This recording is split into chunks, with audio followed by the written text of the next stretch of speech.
नमस्कार दोस्तों, आज हम भगवान श्री कृष्ण द्वारा बताई गई कई उन बातों के बारे में जानेंगे जो मनुष्य के जीवन जीने का आधार और हमें अपने को कैसे जीना चाहिए उसकी सीख भी देती हैं। दोस्तों, कई भाई बहन वीडियो को आधे में बंद कर देते हैं।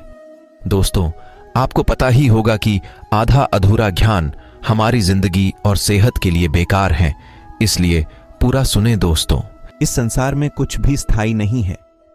संतुष्ट मन इस विश्व का सबसे बड़ा धन है। कर्म किए जाओ, फल की चिंता मत करो। भगवान प्रत्येक वस्तु में, प्रत्येक जीव में मौजूद हैं। आत्मा अमर है, इसलिए मरने की चिंता मत करो। आत्मा का अंतिम लक्ष्य परमात्मा में मिल जाना होता है। इंसान नहीं, उसका मन किसी का दोस्त या दुश्मन होता है। बड़प्पन वह गुण है जो पद से नहीं, संस्कारों से प्राप्त होता है। व्यक्ति या जीव का कर्म ही उसके भाग्य का निर्माण करता है। वर्तमान परिस्थिति में जो तुम्हारा कर्तव्य है वही तुम्हारा धर्म है।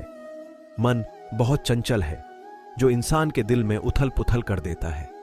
वे अपने कार्य में आनंद खोज लेते हैं, तब वे पूर्णता प्राप्त करते हैं। प्रबुद्ध व्यक्ति के लिए गंदगी का ढेर, पत्थर और सोना सभी समान है।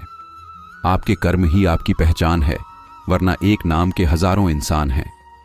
धर्म केवल कर्म से होता है, कर्म के बिना धर्म की कोई परिभाषा ही नहीं है।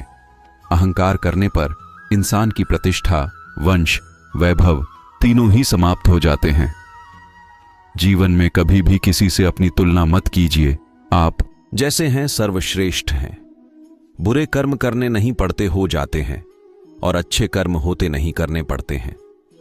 जो अपने मन पर नियंत्रण नहीं रखता वह स्वयं का शनय शनय शत्रु बनता जाता है। बुद्धिमान व्यक्ति को समाज कल्याण के लिए बिना आसक्ति के काम करना चाहिए। स्वार्थ संसार का एक ऐसा कुआं है जिसमें गिरकर निकल पाना बद्धा कठिन होता है। सेहत के लिए योग और किसी की जरूरत पर सहयोग दोनों से ही जीवन बदलता है। आत्मज्ञान की तलवार से काटकर अपने हृदय से अज्ञान के संदेह को अलग कर दो। दुष्ट लोग अगर समझाने मात्र से समझ जाते तो यकीन मानो महाभारत कभी ना होता। मनुष्य अपने विश्वास से निर्मित होता है। जैसा वो विश्वास करता है वैसा वो बन जाता है। मान, अपमान, लाभ हानि, खुश हो जाना या दुखी हो जाना, यह सब मन की शरारत है जिसे तुम अपना समझकर मग्न हो रहे हो। बस यही प्रसन्नता तुम्हारे दुखों का कारण है।